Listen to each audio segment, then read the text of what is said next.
It's Thursday, February 8th, 2024.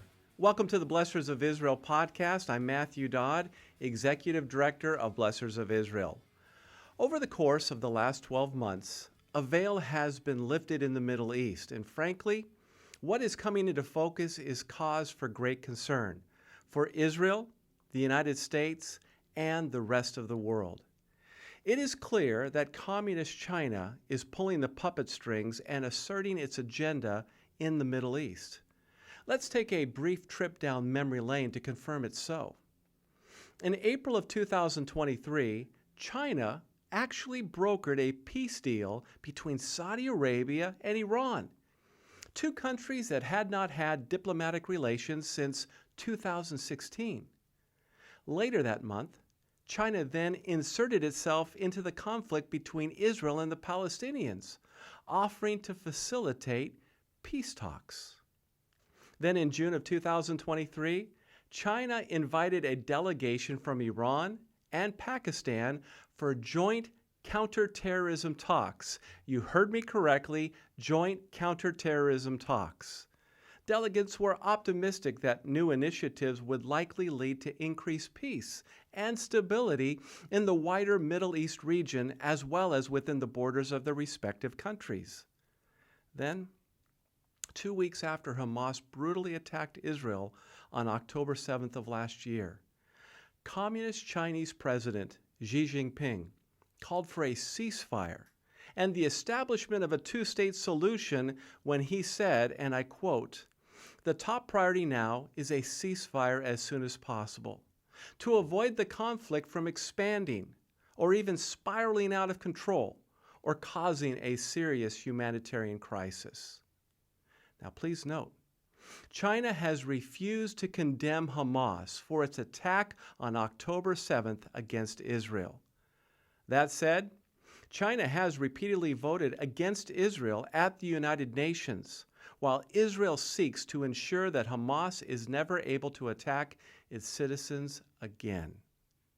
Recently, there have been more telling reports which confirm China's role as the master Middle Eastern puppeteer. On January 19, 2024, Breitbart reported that a senior official from the Iran-backed Houthi terrorist army of Yemen told Russian media that Russian and Chinese ships can safely pass through the Red Sea without fear of attack. But the greatest confirmation of China's control over the affairs of the Middle East occurred 5 days later, when it was reported that the Biden administration actually asked top Chinese officials to pressure Iran to make its Houthi proxy terrorists in Yemen halt their attacks on the Red Sea shipping. Then, on January 25, 2024, Reuters reported that Chinese officials asked their Iranian counterparts to help rein in the attacks on ships in the Red Sea by their Iranian-backed Houthis, or risk harming business relations with Beijing. Reuters also reported that, and I quote, "Beijing made it clear it would be very disappointed with Tehran if any vessels linked to China were hit, or the country's interests were affected in any way," close quote.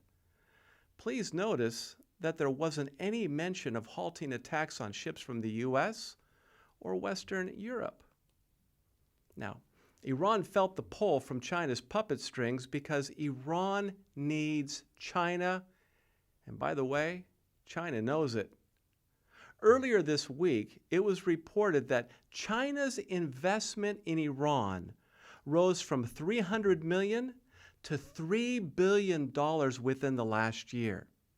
And the increase in the amount of Chinese money circulating in Iran, the world's foremost state sponsor of terrorism, is occurring as Beijing seeks a greater political role in the Middle East through both economic influences and alliances with anti-Israel and anti-American governments. Now, China has one goal: global domination by 2049, which is the 100th anniversary of the People's Republic of China. In light of China's professed agenda, its influence in the Middle East is of serious concern. You see, China doesn't have allies, only puppets that it manipulates to achieve its objective. Therefore, this realignment of nations under China's leadership will not serve to promote peace in the Middle East. Rather, it will promote China's agenda at the expense of the nations of the Middle East, especially Israel. Let's be clear. China is no friend of Israel. To receive the latest news concerning Israel with biblical commentary, visit our website at www.blessors.org. That's Blessors with an ORS.org.